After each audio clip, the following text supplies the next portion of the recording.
Oke, kembali lagi. Hari ini aku podcast dengan William Sensei lagi. Halo Sensei, gimana kabarnya? Oke, baik. Nah, Hari ini bahas apa ini? Kita hari ini akan bahas kenapa orang Indonesia itu bisa gagal kerja di Jepang. Padahal mereka itu udah bayar, udah kerja. Bukan kerja ya, lebih udah niat, udah belajar dan sebagainya macam. Tapi kenapa kok mereka ini bisa gagal? Nah, hari ini aku mau ngobrol dengan Sensei lebih ke proses kerja ke Jepang itu seperti apa yang bikin mereka gagal, sampai biasanya tanda-tanda apa yang bikin mereka akan gagal kerja di Jepang. Nah, kalau buat teman-teman yang ingin kerja di Jepang, ini adalah obrolan yang wajib kamu dengar. Oke, kita bahas dari awal dulu ya Sensei. Menurut Sensei, apakah sekarang ini waktu yang tepat kalau misalnya teman-teman ini mau kerja ke Jepang? Ya masih oke sih kalau sekarang ya. Kalau sekarang masih oke. Kenapa? Sekarang masih oke. Nggak, maksudnya kayak ini kan masih baru. Masih baru-baru. Baru mulai Tokuteki no itu kan 2019. Ini masih 2025 ya, masih baru-baru lagi. Kita nggak tahu lagi ini sampai kapan Jepang ini akan terpenuhi tenaga kerjanya. Kalau ditanya 10 tahun kemudian gimana ya? Nggak tahu. Tapi bisa jadi terpenuhi, bisa jadi masih belum gitu. Tapi kalau memang dari data imigrasi Jepang sampai 40 tahun ke depan, Jepang itu ya akan membutuhkan tenaga kerja terus gitu ya. Tapi kita nggak tahu ya nanti ke depannya kayak gimana. Benar. Apalagi dengan peraturan Jepang ini kan nggak mungkin sama terus nih ke depannya ya kan. Semakin banyak orang asing yang masuk ke Jepang, maka akan diperketat pastinya ke depannya. Akan diperketat, betul. Seperti yang tadi Sensei pernah bilang di episode sebelumnya, mungkin dulu waktu awal-awal Tokuteki no ini ada, perusahaan mau nggak mau ya nerima kandidat seadanya.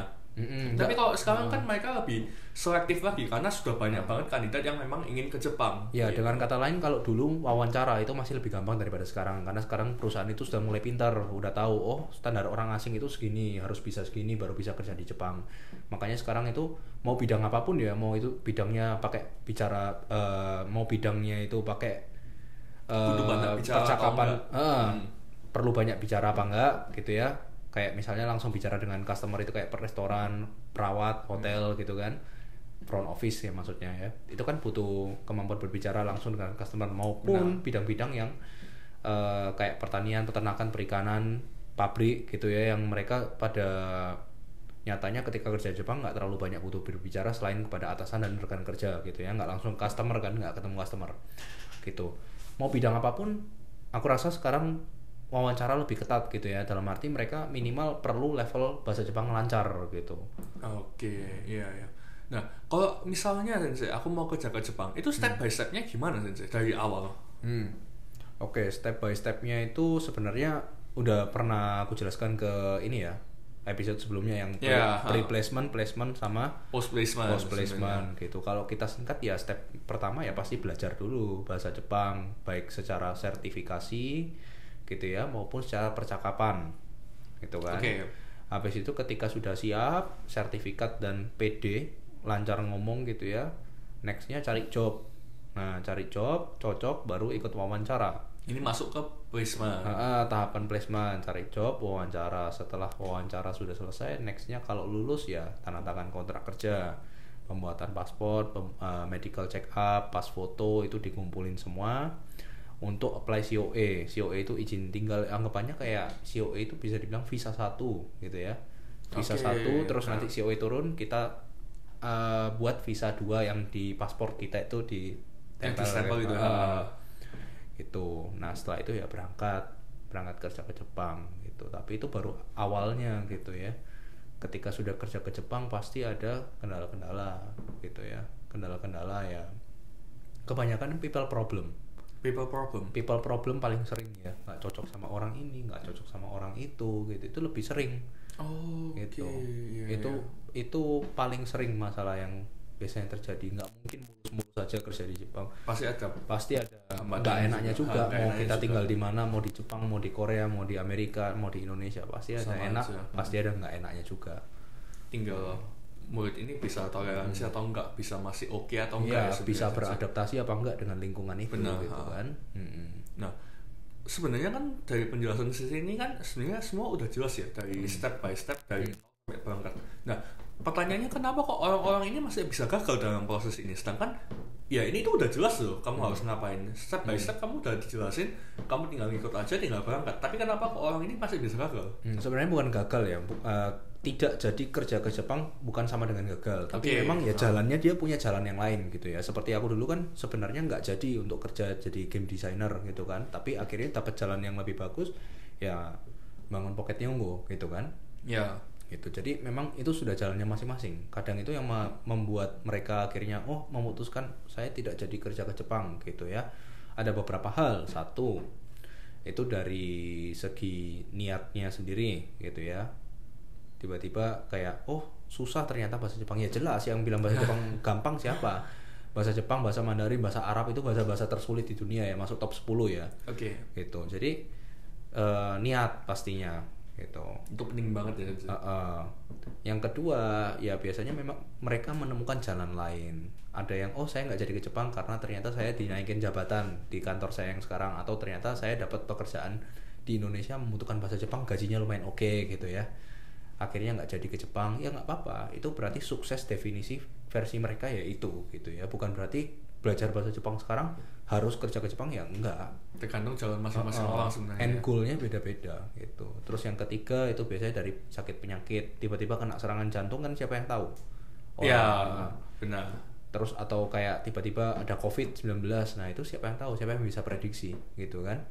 Itu pasti ada hal-hal yang nggak bisa diprediksi. Kita sudah berusaha semaksimal mungkin jaga kesehatan, niat juga masih oke, belajar tiap hari, tapi ketika ada sesuatu yang tidak bisa diprediksi, entah itu tiba-tiba ada pandemi atau tiba-tiba rumahnya kena gempa bumi, hancur semua rumahnya gitu ya, atau ada saudara-saudara yang meninggal, akhirnya nggak ada yang ngurusin adiknya tinggal satu gitu ya di Indonesia, akhirnya dia nggak jadi berangkat, itu kan bisa jadi ya force major lah kita force ngomongnya major ya. force major gitu. Nah yang keempat ya biasanya dari keluarga atau orang-orang terdekat gitu ya. Pertama bilang oke, nggak apa-apa kamu ke Jepang. Setelah menjalani prosesnya, aduh ini om kamu baru meninggal, kamu sini deh nemenin ibu gitu, bantu ibu di toko gitu. Ada juga yang kayak gitu ya, itu banyak banget sih. atau tiba-tiba istri atau suaminya nggak jadi ngizinkan dia ke Jepang, itu bisa jadi banyak faktor-faktornya gitu ya, banyak faktor-faktornya, dan itu tidak sama dengan gagal. Jadi memang ya jalannya seperti itu gitu. Bisa jadi memang mereka jalannya beda lagi, bisa sukses dari situ gitu ya. Nggak semua orang harus ke Jepang, meskipun katakanlah sekarang belajar bahasa Jepang nggak jadi kerja ke Jepang, tetap nanti suatu saat bisa kepake, namanya ilmu ya. Siapa tahu nanti kerja di perusahaan Jepang yang ada di Indonesia, bahasa Jepang yang kepake, dia jadi translator, atau tiba-tiba dia kerja di Bali gitu ya. Bali kan banyak toh turis-turis Jepang gitu, juga bisa kepake. Bisa jadi dia punya travel agent sendiri nanti, nah atau gimana. Jadi macam-macam faktornya yang membuat orang nggak jadi kerja ke Jepang itu gitu. Ya, tapi kebanyakan paling ya dari 4 tadi itu ya sebenarnya Sensei. Dan itu pun ada lagi ya, itu kalau dari pihak kandidatnya. Dari di luar kandidat ya, force major tadi, pandemi gitu ya, atau bencana alam itu bisa juga, atau dari pihak Jepangnya sendiri gitu ya, perusahaannya tiba-tiba bangkrut gitu ya, cancel, terus sudah nunggu lama terus di cancel, perusahaannya bangkrut, saya nggak bisa ngapa-ngapain gitu ya. Memang nggak bisa ngapa-ngapain, kita pun juga nggak bisa ngapa-ngapain kan. Ya benar banget. Kalau itu memang force major. Tiba-tiba perusahaannya tutup gitu ya. Kenapa kok perusahaannya tutup? Oh iya, ini kena tsunami. Nah, perusahaannya di mana? Di Kumamoto kena tsunami gitu kan. Nah, siapa yang bisa mencegah itu tsunami jadi? Pabriknya hancur gitu ya, akhirnya nggak jadi kerja gitu kan. Ya ada sisi negatifnya memang ya, akhirnya jobnya di cancel gitu kan, bisa jadi. Benar banget. Terus sisi positifnya ya, untung di cancel sekarang daripada kamu nanti ikut kena tsunami. Itu karena itu suatu hal yang emang nggak bisa diprediksi sih gitu. Kadang ada orang ya udah nggak apa-apa di cancel, cari job baru akhirnya gitu. Akhirnya suatu saat kerja ke Jepang gitu. Tapi ya itu hal ya apa ya, itu tergantung hoki orang itu gitu ya, yang pada dasarnya kita nggak kepikiran ya. Kita sekarang lagi ngomong kayak gini, tiba-tiba ini gedungnya kena gempa bumi hancur, kan nggak tahu ya. Tapi mungkin kalau aku bisa nambahin satu lagi saja, mungkin kalau menurutku ya, yang aku lihat sejauh ini dari orang-orang di Indonesia yang gagal itu salah satu faktor, meskipun nggak semua, tapi kebanyakan itu karena masalah etika dan sikap perilaku juga sih Sensei. Banyak mereka yang merasa oh aku udah bayar lembaga ini, udah bayar sekian banyak, ya terserah aku dong mau belajar atau enggak. Jadi intinya aku mau terima jadi. Banyak banget yang masih mentalitasnya seperti itu. Gimana kalau menurut Sensei?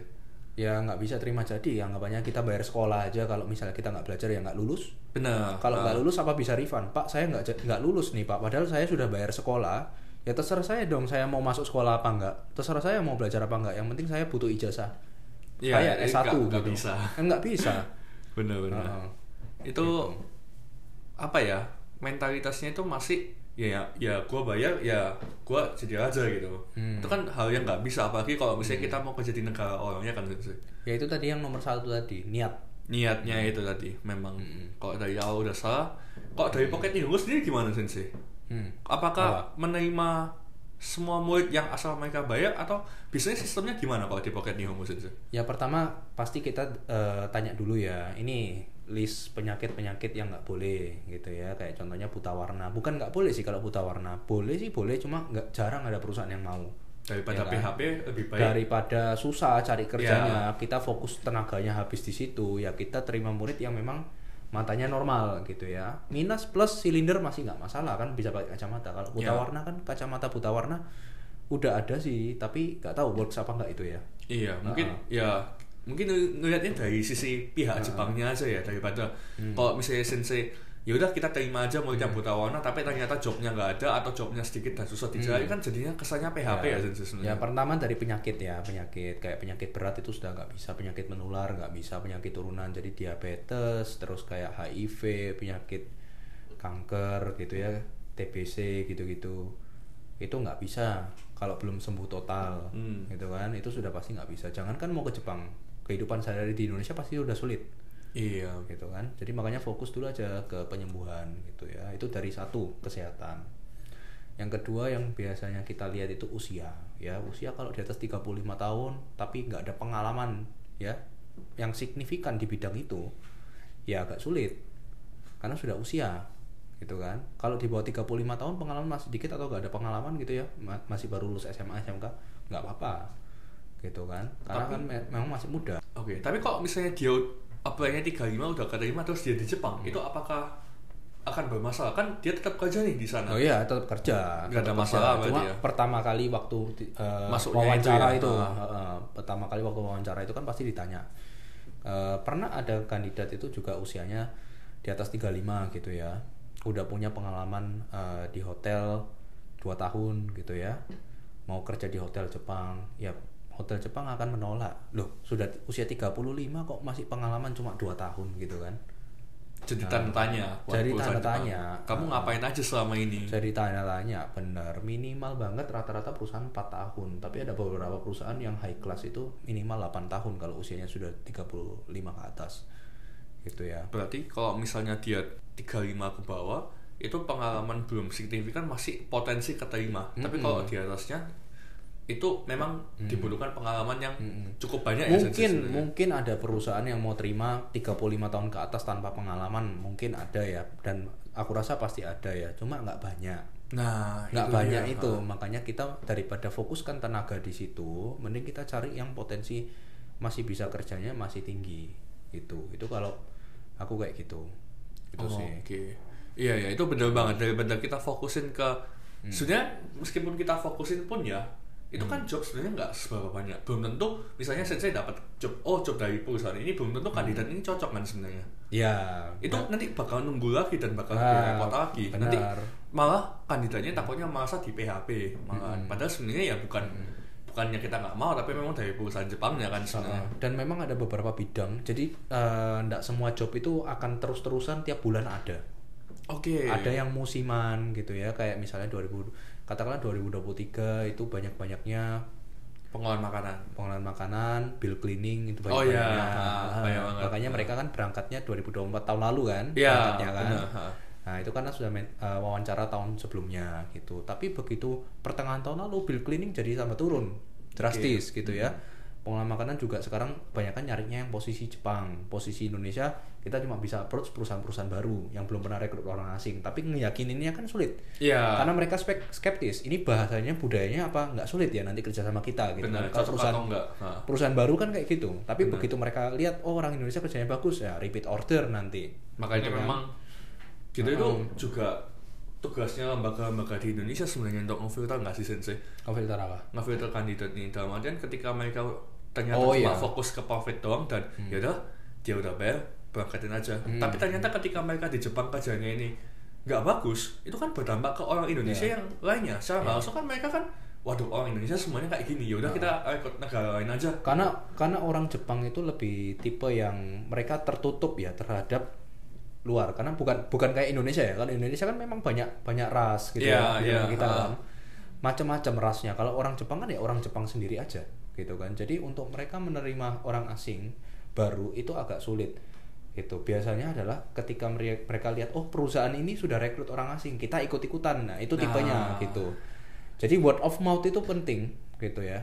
Dari situ akan repeat order lagi. Oh ayo kandidat Indonesia bagus gitu, masukin lagi gitu. Sebenarnya itu jadi plus minus nggak sih Sensei? Dalam satu artian, ketika satu perusahaan ini ngerasa orang Indonesia ini bagus, mereka akan word of mouth ke perusahaan lain akan oke, orang Indonesia ini bagus, kamu ikut juga aja nggak apa-apa. Tapi di satu sisi lain kalau misalnya ternyata orang Indonesianya ini semena-mena atau misalnya ada kasus dia kabur atau kerjanya nggak bagus, ini kan membahayakan orang-orang lain yang ingin kerja sebenarnya. Benar. Makanya pernah ada kasus kapan itu di Bill Cleaning juga ya, Bill Cleaning di Okinawa itu karena ada orang-orang di situ yang jorok gitu ya. Kayak pembalut dan sebagainya masukkan ke toilet gitu kan, jadi kotor semua ya gitu ya. Akhirnya perusahaannya jadi nggak rekrut lagi orang Indonesia. Ada yang seperti itu, dan bukan cuma perusahaan itu aja yang nggak rekrut. Akhirnya sister company-nya dia yang juga satu holding company juga nggak ikut rekrut. Gitu. Jadi otomatis kayak gitu. Sebenarnya kalau klien perusahaan kita sudah megang 5 sampai 10 klien aja, nggak usah sampai ratusan ya. 5 sampai 10 perusahaan jadi klien kita, selama mereka repeat order terus itu ya job bisa puluhan per bulan. Benar, bisa nggak perlu repot-repot cari perusahaan baru terus gitu kan, lebih lama untuk meyakinkan mereka. Nge-maintain-nya lebih mudah kalau misalnya udah ada satu perusahaan yang mempunyai cabang dibandingkan harus meyakinkan lagi dari awal sebenarnya kayaknya Sensei. Iya, benar. Makanya itu tadi yang satu adalah ya memang niat atau memang jalannya dia sudah beda, itu yang mempengaruhi. Yang kedua itu ya dari sakit penyakit gitu ya, cara kita ngefilternya. Yang ketiga ya memang dari etika. Ini kalau misalnya dia ngechat aja etikanya sudah nggak bagus ya kita stop. Ya apalagi yang DM-nya P itu ya Sensei. Nah itu sudah kita stop gitu ya. Iya, emang dari seperti yang tadi saya juga bilang, mungkin dari segi etika dan sikapnya kemungkinan akan bermasalah juga. Kemungkinan masih akan bermasalah, males gitu ya. Jadi kayak udah kelihatan lah orang-orang yang ada peluang untuk kerja ke Jepang sama yang nggak ada peluang sama sekali. Dari awal itu udah kefilter. Dari awal udah kelihatan. Sebenarnya sudah bisa kita ngelihat kayak gitu ya. Mungkin kesannya kayak ngejudge ya, tapi ya harus ngejudge. Kalau semua orang kita terima di sana masalah, yang pertama kali kena masalah ya pasti yang kenalin orang itu ke perusahaan. Iya benar banget. Itu sih. Jadi perlahan-lahan. Lama-lama kita sekarang misalnya kita masih sekarang ngerintis ya, cari perusahaan baru, lama-lama kita pasti dari word of mouth itu pasti semakin lama semakin banyak job gitu. Dan job itu kan seperti yang tadi aku bilang ya, naik turun gitu ya. Ada saatnya job ini yang banyak, ini yang sedikit, ada yang ini banyak, ini sedikit gitu. Kayak gitu sih. Jadi nggak bisa 100% dipastikan kayak oh jobnya pasti ada terus tiap bulan, enggak. Tapi kalau mau nunggu ya bisa. Lagi pula kan Pocket Nihongo kan lebih fokus ke belajar bahasa. Kalau misalnya dia sudah dapat sertifikat, bahasanya dia sudah bagus, dia jadi modal. Mau cari kerja dari manapun meskipun nggak lewat Mirai itu bisa, ya kan? Langkah SP lain. Oke, jadi sebenarnya memang Pocket Nihongo ini fokus ke pembelajarannya. Terus kalau misalnya mereka mau cari job, salah satu pilihannya bisa di Mirai Jisoo. Tapi itu pun kalau mereka mau cari job di tempat lain pun nggak masalah ya sebenarnya. Ya nggak masalah. Orang kita kan nggak pernah memaksa ya murid Pocket Nihongo jobnya harus dari Mirai. Karena aku yakin nggak semua orang pasti cocok job dari Mirai. Benar. Gitu. Dan kadang-kadang memang Mirai belum ada job di bidang itu.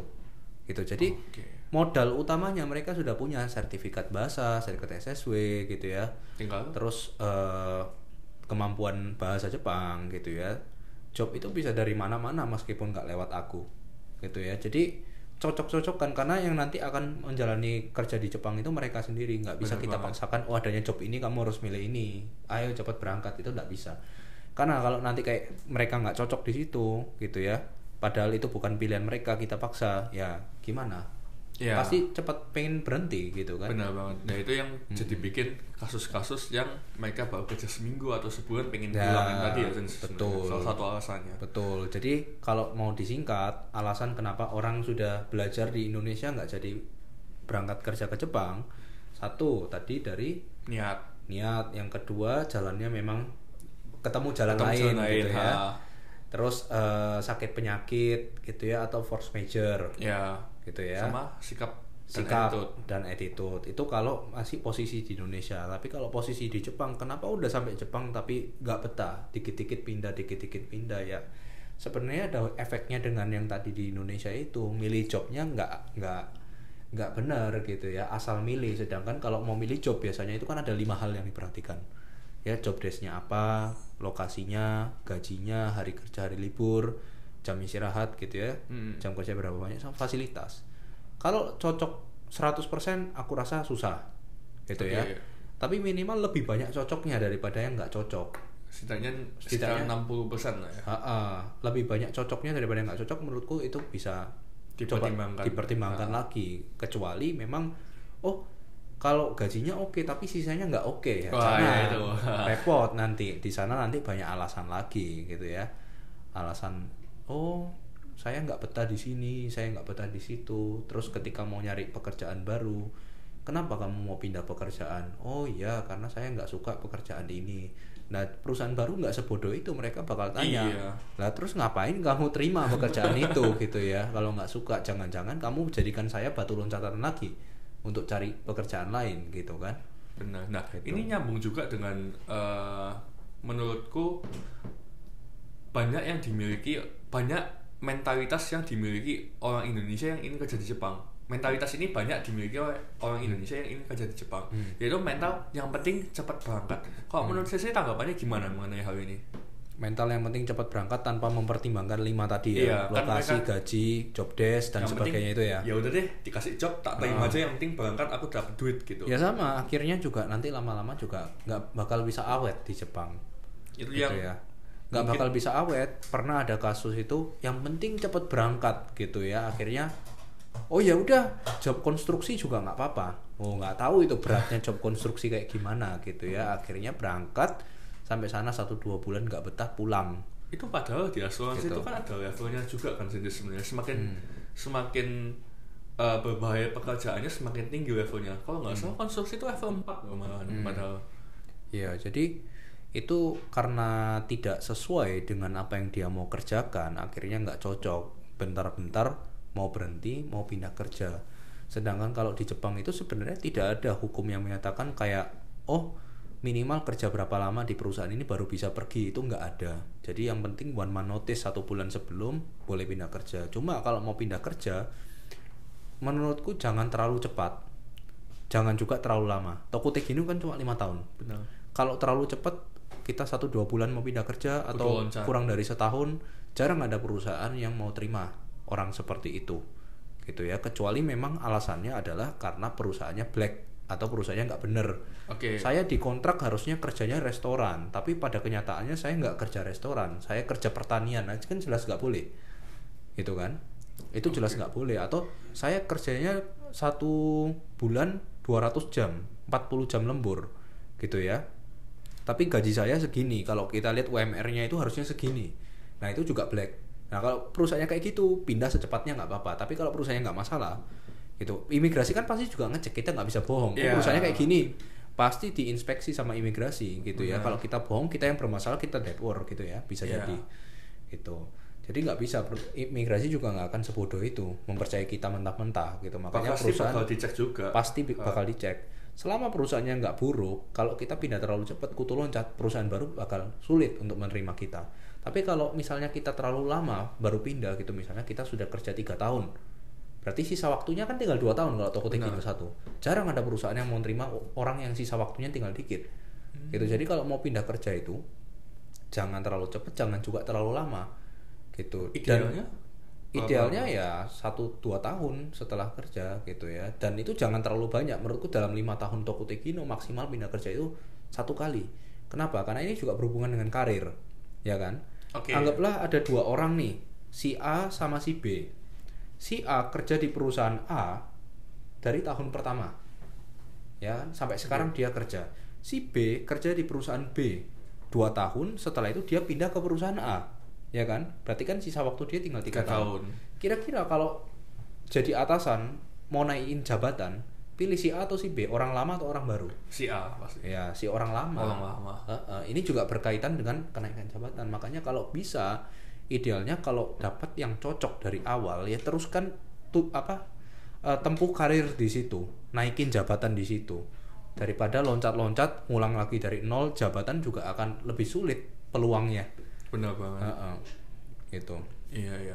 Nah, berkaitan dengan tadi saya bahas black company juga. Nah, apa ciri-ciri black company di Jepang yang harus teman-teman ini hindari sebenarnya, Sensei?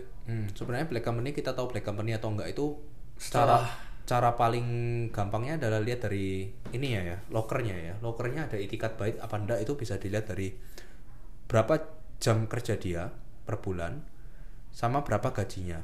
Kita cek ini masih sesuai nggak, misalnya UMR Tokyo 1113, ya kan, dia kerjanya lokernya di Tokyo, kerjanya 173 jam, harusnya kan dapat 177.000 sekian, ya benar, minimalnya ya kan, minimalnya. UMR soalnya, tapi di lokernya tertulis 150.000 misalnya, itu sudah jelas nggak baik itikatnya, gitu itu kan, step pertamanya. Itu paling gampang lihatnya dari gaji, black company apa enggaknya. Sisanya ya ketika dia di Jepang memang. Ketika dia di Jepang mungkin ada beberapa yang sadar, oh ini kok kayaknya aneh ya ketika gini gitu.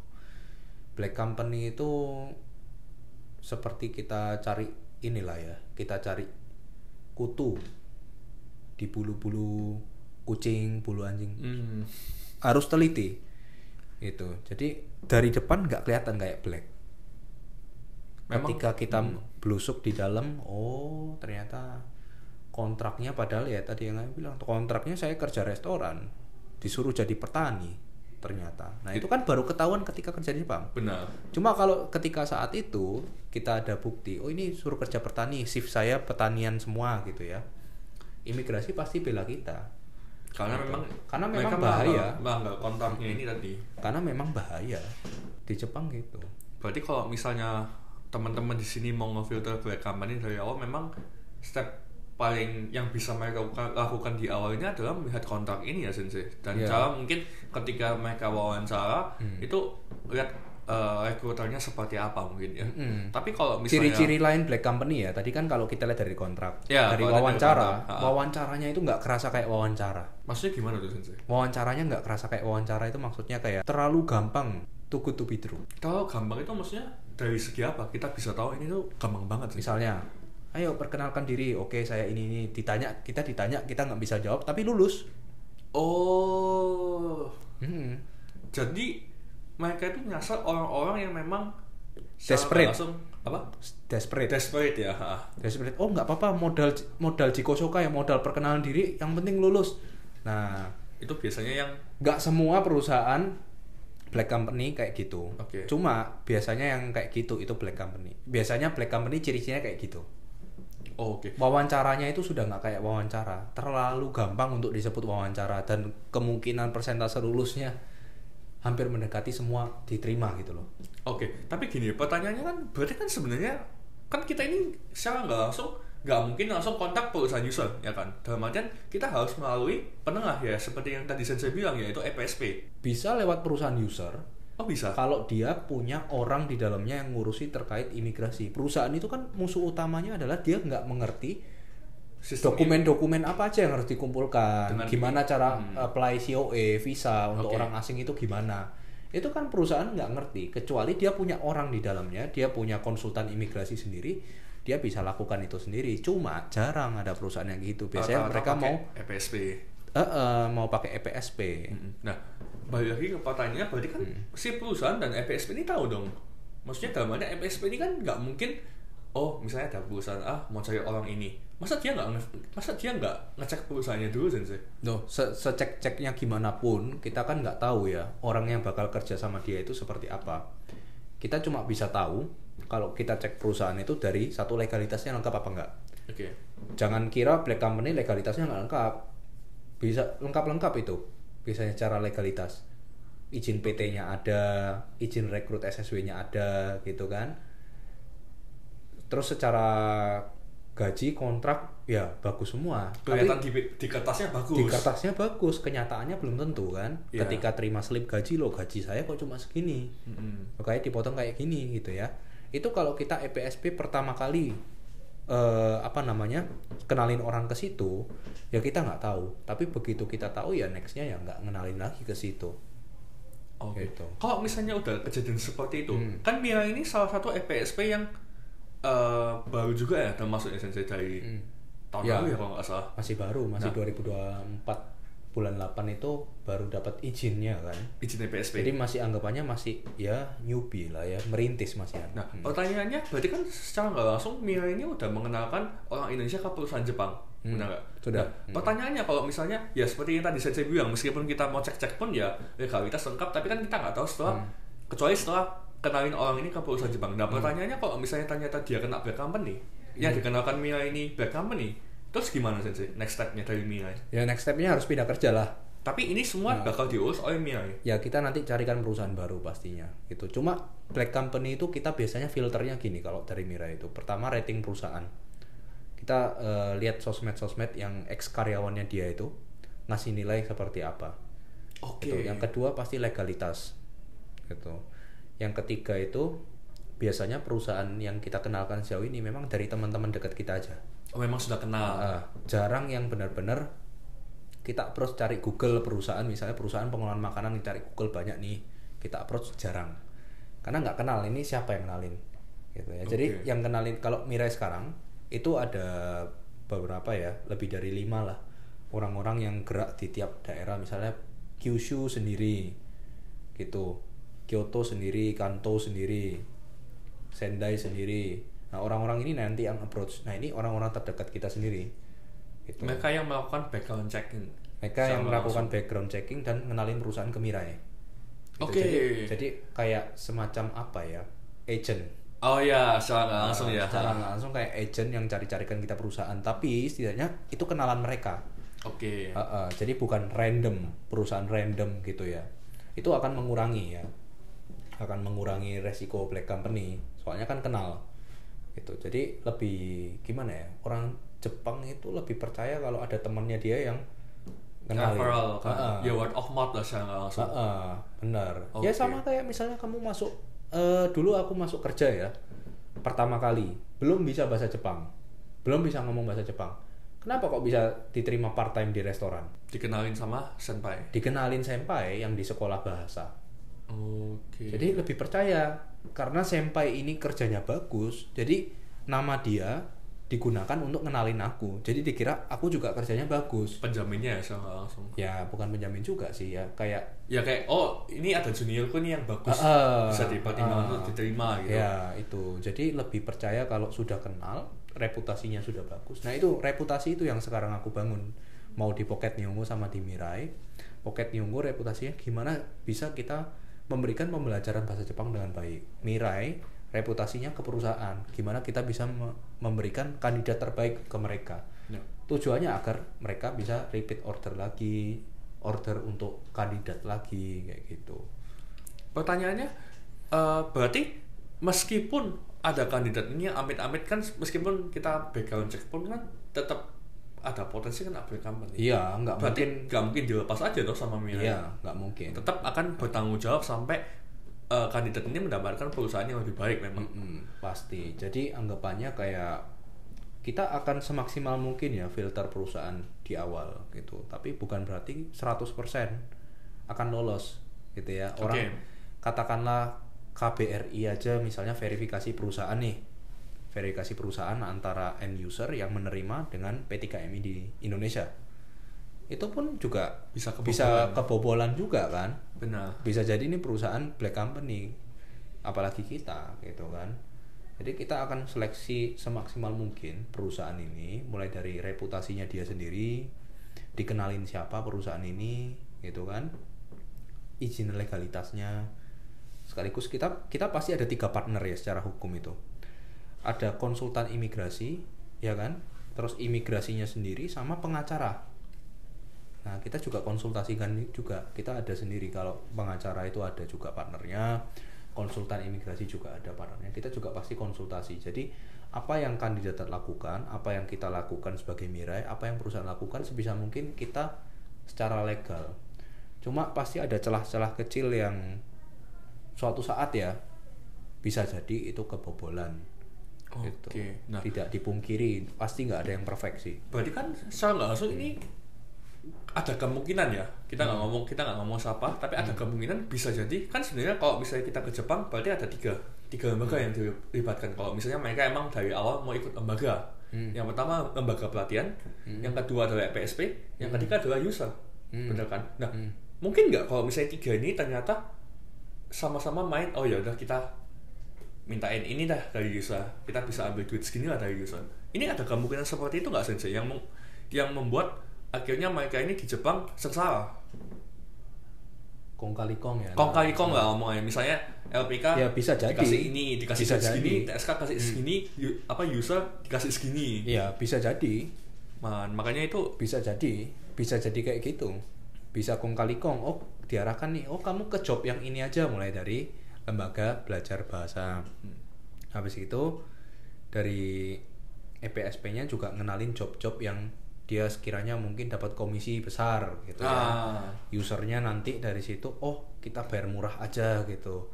Terus ketika komplain ya nanti yang 2 ini pertanggung jawabannya ya gimana tahan aja gitu. Tahan aja, yang sabar aja, ada yang kayak gitu.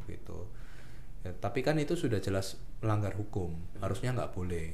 Tadi kan Sensei udah bilang gimana cara kita bisa filter bad company. Nah, sekarang pertanyaannya dari 3 ini lembaga ini kan udah nih, user udah. Gimana caranya kita bisa filter, oh ini LPK yang emang bagus dan ini juga EPSP yang bagus.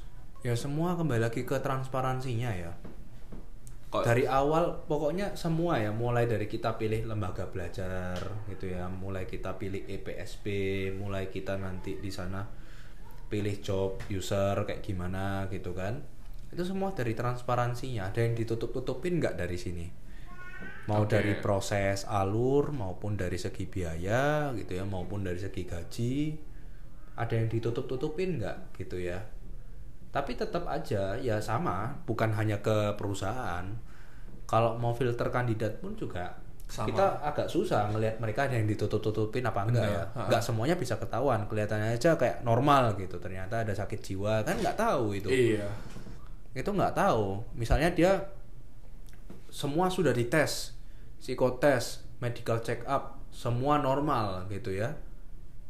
Udah berangkat sampai perusahaan telepon kita, loh ini kenapa kok ketawa-ketawa sendiri? Loh nggak tahu pak, kita di Indonesia sudah psikotes loh, kenapa kok ketawa-ketawa sendiri gitu di sana? Itu mungkin yang memang kelolosan. Iya, itu kebobolan. Jadi masalah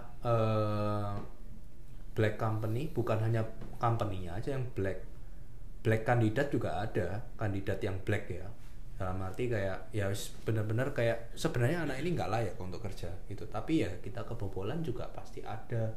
Itu nggak bisa diketahui karena kalau perusahaan juga kita nggak tahu di balik layar mereka ngapain ya kan. Di balik layar apa yang mereka rencanakan, apa yang direncanakan direkturnya, kita nggak bisa baca pikiran mereka gitu. Kandidat pun juga kita nggak bisa mau filter dari psikotes, pra-MCU, medical check up akhir, etikanya bagus semua, tapi yang mereka pikirkan kita juga nggak tahu. Orang kita bukan orang tuanya yang kenal dia dari lahir kan itu. Makanya pasti ada masa dimana itu salah satu kebobolan sudah pasti gitu ya. Memang harus berani sih dari situ, mau nggak mau ya. Berani bertanggung jawab ke perusahaan kalau salah ngenalin kandidat, berani juga bertanggung jawab ke kandidat kalau ngenalin salah perusahaan gitu.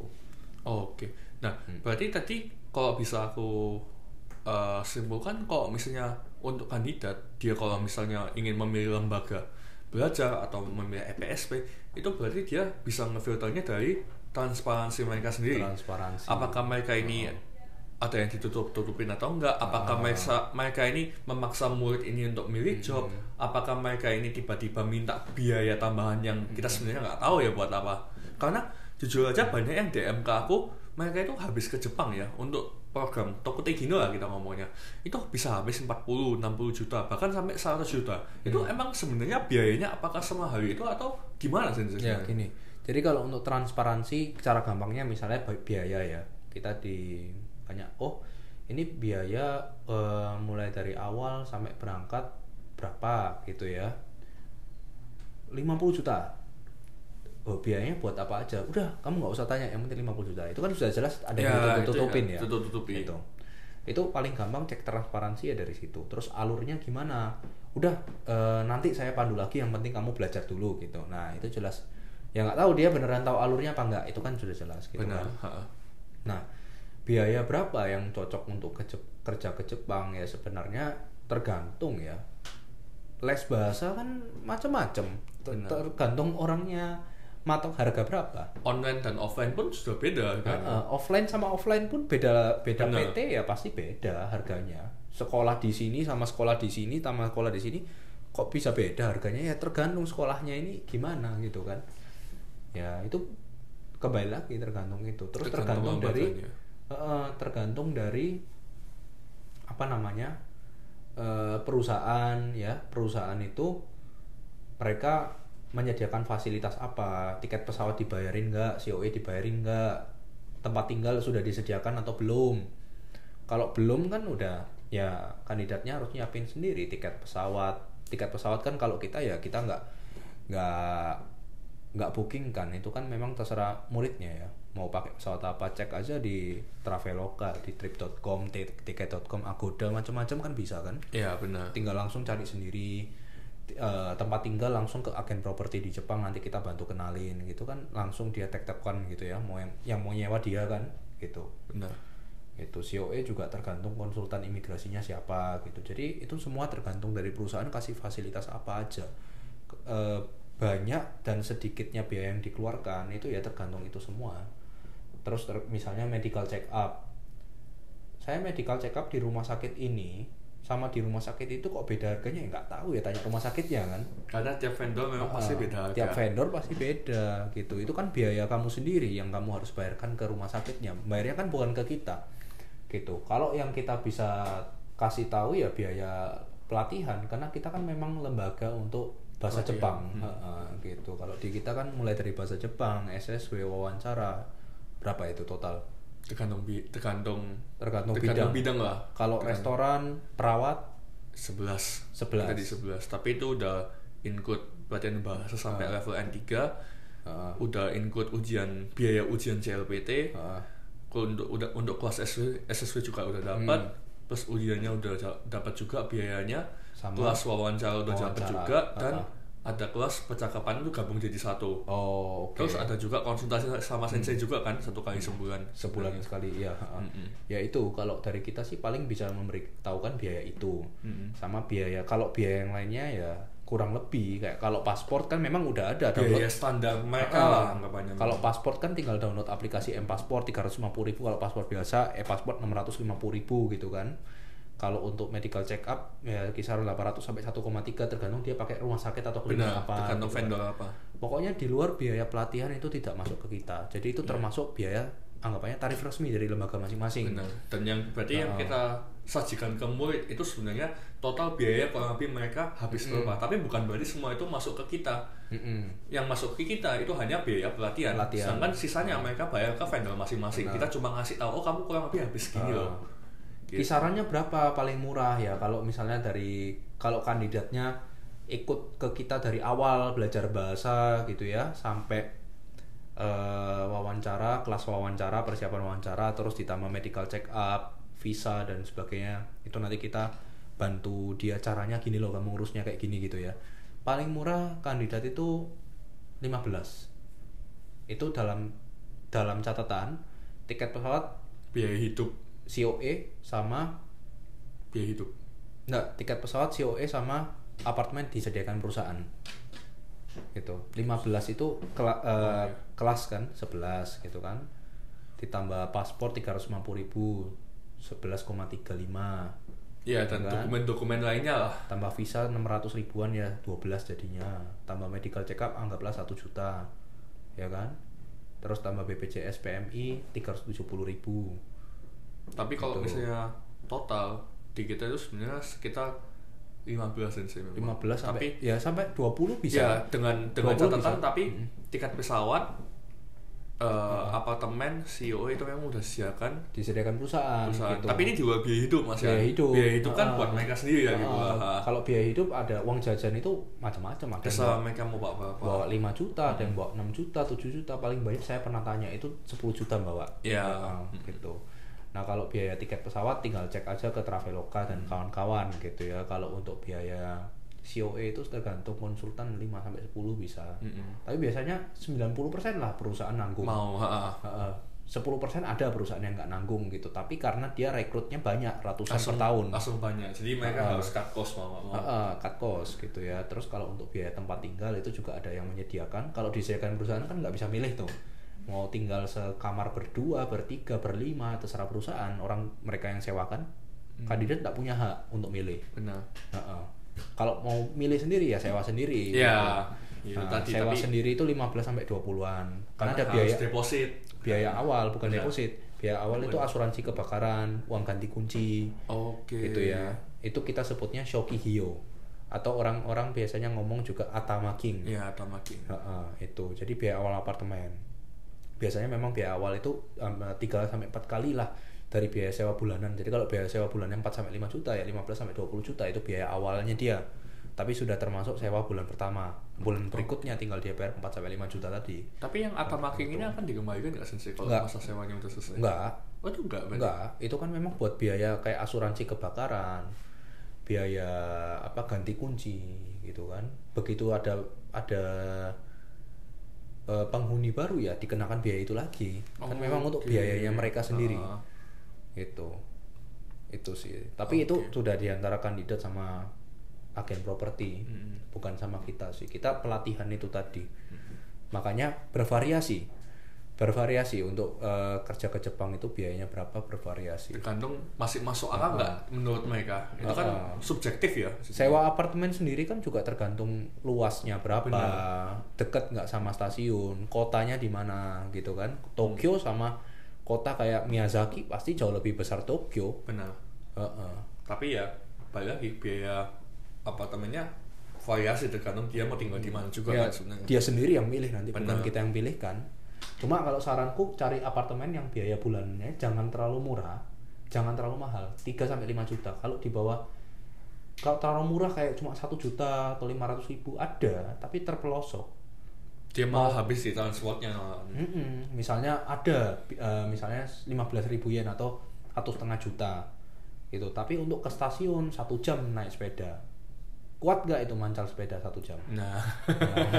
Setiap hari PP 2 jam mancal naik sepeda. Terus belum harus bangun pagi untuk ke situnya. Dari stasiun ke tempat kerja 1 jam lagi. Jadi PP 4 jam. 2 jam naik sepeda, 2 jam naik kereta. Tapi memang murah, tapi terpelosok. Ke supermarket ada loh yang ke supermarket dari tempat tinggal itu 30 menit naik sepeda kemana-mana. Ke minimarket kayak Alfamart, Indomaret. Kalau di Jepang kan ada 7-Eleven gitu, Lawson gitu ya. Setengah jam naik sepeda, apa nggak sulit? Benar. Jadi makanya rugi waktunya malah. Harus dipertimbangkan itu. Jangan asal cari yang murah, tapi juga jangan yang kemahalan. Budgetnya ya budget pekerja. Jangan cari budget terlalu mahal kayak turis gitu ya. Ya itu beda lagi mungkin ya sebenarnya. Nah, aku mau masuk ke pertanyaan selanjutnya, Sensei. Sebenarnya kan peluang kerja ke Jepang ini sangat besar.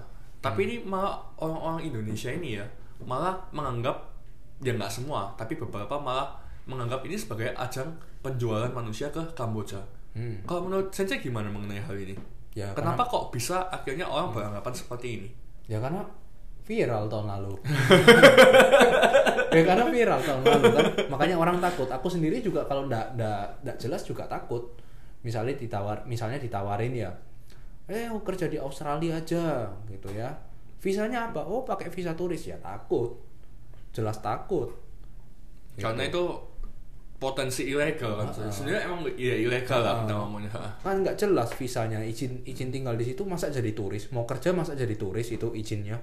Itu kan nggak jelas. Makanya kalau mau kerja, mau ke Jepang, mau ke Korea, mau ke Taiwan, dipastikan visanya dari sini visa kerja. Itu kan sempat itu kan sih, sempat viral juga tahun lalu di Jepang itu ada yang nawarin kerja pakai visa waiver. Yang katanya mau diganti ketika di Jepang itu kan padahal nggak masuk akal. Nggak bisa. CEO aja 3 bulan sampai 4 bulan apply-nya. Nggak bisa. Jadi ya memang harus, kalau mau aman dari Indonesia harus pakai visa kerja. Kontrak sudah harus dari sebelum berangkat gitu. Untuk clear sampai bandara Jepang, ganti KTP, paspor taruh di rumah biar aman, nggak usah dibawa kemana-mana. Karena paspor hilang lebih sulit ngurusnya daripada KTP hilang. Gitu. Itu kalau sudah clear, jalannya legal ya udah nggak usah dikhawatirkan. Kalau yang ke Kamboja dan sebagainya itu kan karena jalannya ilegal memang ilegal gitu loh. Biasanya yang nggak kena jelas, diiming-imingi, ayo kamu bulan depan langsung berangkat aja. Ya makanya tadi seperti yang tadi aku bilang, transparansi di awal itu sangat bagus. Transparansi di awal. Kalau misalnya orang-orang yang ditanya kayak, oh kamu mau ngapain ini ke Jepang, bohong, disuruh agennya bohong, oh kamu nanti bilang aja mau jalan-jalan, nanti nggak apa-apa, sampai Jepang saya ganti izin kamu jadi izin kerja. Terus dia di bandara bohong, oh iya pak saya mau ke Jepang, mau jalan-jalan, ya kan? Padahal kerja gitu, tapi bohong gitu, karena dia nggak punya bukti kalau dia mau kerja gitu kan. Akhirnya sampai Jepang jadi karyawan untuk cuci uang atau dibelokin ke Kamboja, kan bisa tuh jadi cuci uang. Kayak, oh kerjaan kamu gampang, kamu tarik aja dari ATM kamu, ini saya kasih ATM-nya, nanti per hari tarik segini, kasih saya cash gitu kan bisa. Gitu kan. Jadi ya hal-hal yang mencurigakan gitu yang jangan dilakukan, jangan bohong gitu. Makanya kita pun juga nggak pernah bohong gitu loh. Kita bilangnya ke murid itu gini, kamu kalau mau buat paspor, kamu harus sudah dapat kontrak kerja. Jadi kalau ditanyai kenapa kamu mau bikin paspor, ya karena mau kerja di Jepang, ini buktinya kontraknya gitu. Jadi clear.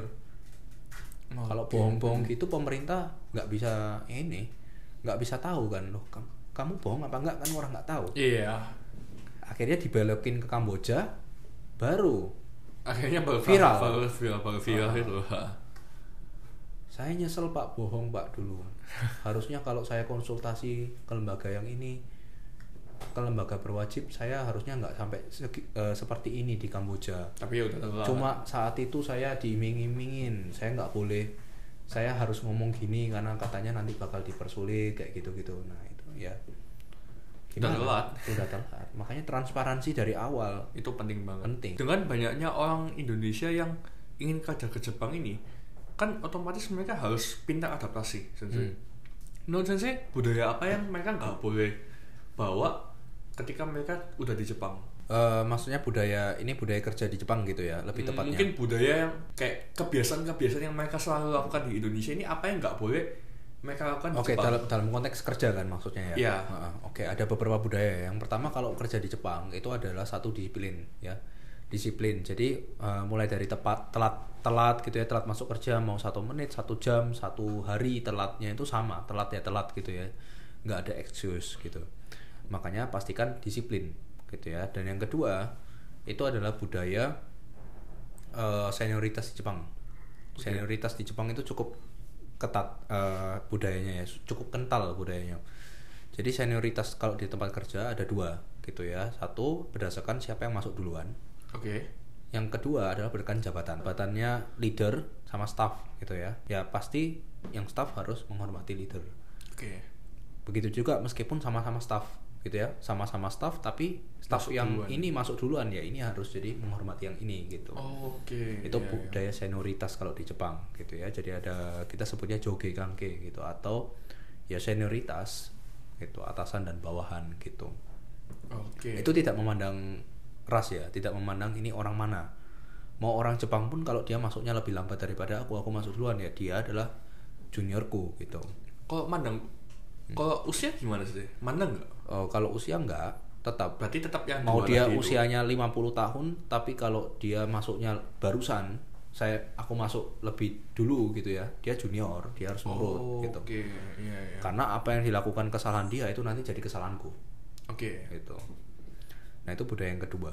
Terus ada juga budaya Horenso namanya, Hokoku Renraku Sodan ya. Hokoku Renraku Sodan itu adalah Hokoku lapor, Renraku kita menghubungi, Sodan adalah kita berdiskusi. Gitu. Jadi contohnya yang telat tadi. Telat itu jangan ketika udah telat baru ngomong kalau aku telat gitu ya. Harusnya sebelum telat ngomong, oh kelihatannya saya bakal telat 5 menit pak gitu. Ada apa gitu. Nanti misalnya ada kecelakaan gitu ya. Ada buktinya apa gitu kan. Misalnya kalau di Jepang kecelakaan keretanya jadi stop, itu biasanya kita dikasih surat menyatakan kalau di sini memang ada kecelakaan gitu. Itu bisa dibuat izin. Jadi semuanya harus lapor. Jangan sudah kejadian baru lapor, jangan sudah kejadian baru diskusi. Tapi sebelum ini kejadian, kalau ada yang mau didiskusikan, diskusikan. Kalau ada yang mau dilaporkan, dilaporkan. Seperti itu. Nah, terus ada budaya lagi itu adalah tidak perlu jadi orang itu jangan sok tahu ya. Jadi orang jangan sok tahu. Kalau nggak diminta pendapatnya jangan diomongkan. Ya. Biasanya kebiasaan orang Indonesia ini ketika tidak diminta pendapatnya sok ceramahi. Gitu ya. Padahal nggak ada yang minta pendapatnya dia. Jangan kasih saran ketika tidak diminta. Lebih ke ngomong seperlunya ya. Ngomong seperlunya, jangan ngomong hal yang tidak dibutuhkan lah intinya. Hal yang over itu tidak baik, gitu ya. Jadi ketika atasan bilang, oh gini, kamu lakukan ini. Tapi pak nggak ada tapi-tapian. Udah nggak usah ngomong, diam aja ikuti perintah gitu ya. Nggak ada gitu ya. Pokoknya ikuti aja perintahnya. Kalau ngomong tapi bukannya kayak gini, udah itu hubungan kamu bakal jadi tidak baik sama atasan. Itu namanya yoke nakoto. Yoke nakoto itu hal yang tidak perlu diucapkan, jangan diucapkan gitu ya harusnya. Itu sih. Terus ada budaya apa lagi ya? Kurang lebih itu aja sih sebenarnya. Kalau yang sebaiknya tidak dibawa ke Jepang gitu ya, kayak gosip ya, kayak gitu. Itu juga masuk yoke nakoto. Nggak penting gitu, yang nggak penting nggak usah diomongkan. Dengan kita bicarakan orang lain atau tidak bicarakan orang lain, gaji kita nggak akan naik kok. Gitu. Nggak tahu kenapa orang suka gosip, fungsinya nggak ada gitu ya. Gosip, hibah gitu ya, curhat, apa fungsinya dalam pekerjaan? Kan nggak ada. Gajinya, oh kamu pinter ya kamu ya, gibah orang ini. Saya tambahin gaji kamu 5 juta bulan ini. Nggak ada kayak gitu. Gitu. Memang itu nggak ada fungsinya dalam pekerjaan yang sering dilakukan orang Indonesia. Itu kebiasaan buruk gitu ya. Kalau di luar pekerjaan ya terserah, mau curhat, gosip, mau gibah, terserah mereka, urusan mereka, urusan masing-masing gitu. Tapi kalau dalam area lingkup kerja itu bukan hal yang profesional untuk dilakukan. Gitu. Iya, benar banget. Jadi kalau misalnya aku bisa simpulkan, jadi yang pertama budaya disiplin, jangan telat. Yang kedua budaya senioritas, ya antara dia kapan masuknya atau jabatan ya. Terus yang ketiga adalah Horenso tadi, Hokoku Renraku Sodan. Jadi kalau misalnya ada apa-apa lapor, harus menghubungi juga, habis itu diskusi. Terus yang keempat ya jangan yang ngomong seperlunya. Jangan jadi orang yang sok tahu memang. Itu kebayaan memang ya mentalitas yang sebenarnya buruk ya dimiliki orang Indonesia. Gitu. Jadi ya itu ya teman-teman. Nah, mungkin kalau kita udah ngobrol main lama, kalau aku boleh tahu satu pesan Sensei untuk teman-teman yang mau kerja ke Jepang. Kalau dari Sensei ada saran apa? Pesan untuk teman-teman yang mau kerja ke Jepang ya nomor 1 ya pasti bahasa ya. Semuanya pakai bahasa. Kita mau ikut ujian pakai bahasa Jepang, mau ikut wawancara pakai bahasa Jepang, mau nulis CV pakai bahasa Jepang, kerja di Jepang semua pakai bahasa Jepang. Di luar tempat kerja mau beli di supermarket semua pakai bahasa Jepang. Nomor 1 pasti bahasa Jepangnya harus diperkuat. Bukan sekedar teori nilainya bagus, bukan, tapi komunikasi gitu. Percuma kita hafal banyak kosakata tapi ketika kita ngomong masih patah-patah, nggak lancar kayak gitu ya, latihannya masih kurang. Zaman sekarang wawancara kayak gitu sudah nggak bisa, kecuali memang perusahaannya desperate gitu ya, atau memang perusahaannya kayak black company itu juga bisa gitu ya. Ya karena udah banyak saingannya sekarang itu. Kalau misalnya bahasanya masih jelek, ya pasti kalah. Ngapain, logikanya ngapain perusahaan rekrut orang dari Indonesia jauh-jauh, cari aja yang posisi sudah di Jepang. Benar. Bahasa Jepangnya udah oke gitu ya. Nah, tapi bukan berarti ya udah di Jepang bahasa Jepangnya masih oke. Tergantung lagi. Ada beberapa kandidat yang sudah di Jepang 2 tahun bahasa Jepangnya masih kalah sama yang di Indonesia ada. Gitu. Makanya nomor 1 bahasa. Kalau mau kerja ke Jepang, ya nomor 1 pasti bahasa. Seberapa bagus kita bisa menjawab pertanyaan wawancara, seberapa bagus kita meyakinkan perusahaan, seberapa bagus bahasa kita, itu semua dasarnya bahasa Jepang gitu. Jadi komunikasi sehari-hari itu sudah wajib. Mau pekerjaan apapun, mau pekerjaannya butuh banyak ngomong atau enggak, wawancara tetap butuh bahasa Jepang, komunikasi sehari-hari. Oke. Karena sekarang perusahaan udah mulai pinter, Udah ada standar. Semakin banyak pilihan. Semakin banyak pilihan gitu. Mereka semakin banyak pilihan. Oh, dari sini kandidatnya masih kurang, ya udah nggak apa-apa kita cari yang lain gitu. Mereka tidak akan memaksakan, oh adanya cuma ini kita rekrut. Ya kalau zaman dulu iya. Iya, kalau sekarang udah beda lagi. Beda. Pertanyaan terakhir sih, perusahaan sebagai orang yang menjadi direktur juga di salah satu FPSP di Jepang, menurut saya perusahaan Jepang itu lebih milih, kalau disuruh milih ya, lebih suruh milih orang yang bahasa Jepangnya jago tapi skillnya biasa aja, atau yang skillnya jago tapi bahasa Jepangnya biasa aja. Bahasa Jepang jago, skillnya biasa, karena tergantung skill apa dulu yang diminta ya. Misalnya kalau kayak di pengolahan makanan deh. Kalau skill kayak gitu itu meskipun dia punya pengalaman di pabrik di Indonesia, belum tentu bisa kepakai di pabrik Jepang. Karena SOP-nya beda. SOP-nya beda semua. Jadi biasanya skill itu nomor 2. Kecuali pekerjaan-pekerjaan yang dia memang cari kayak CMO gitu ya, CFO, IT, web, senior engineer, sudah membuat misalnya POS system di salah satu perusahaan terbesar di Singapura. Itu mungkin beda. Itu nggak pakai bahasa Jepang nggak apa-apa. Biasanya perusahaan sampai bela-belain rekrut translator sendiri khusus dia. Karena posisinya posisi tinggi maksudnya. Atau memang perusahaan kayak Rakuten atau lain yang dia memang full di dalam perusahaannya itu full English. International company. Bahkan orang Jepangnya pun pakai bahasa Inggris karena memang dia untuk ngobrolnya dalam bahasa Inggris. Jadi otomatis, tapi pekerjaan yang dicari di situ pasti biasanya high level job. High level job seperti supervisor, manager ke atas atau senior engineer gitu ya, atau ya kayak tadi ada beberapa perusahaan yang juga cari CFO, CMO gitu ya. Gitu. Iya. Menarik sebenarnya sih, benar banget. Jadi itu tadi pembahasan kenapa banyak orang Indonesia yang mungkin gagal kerja ke Jepang atau udah di Jepang tapi ada masalah. Kita sudah membahas cukup banyak. Nah, jadi pertanyaannya sekarang, kamu itu mau jadi orang yang gagal juga atau kamu mau jadi orang yang bisa berhasil sampai di Jepang, dan bahkan di Jepang pun ada jenjang karirnya. Oke, terima kasih udah dengerin sampai habis. Sampai jumpa di podcast berikutnya. Bye.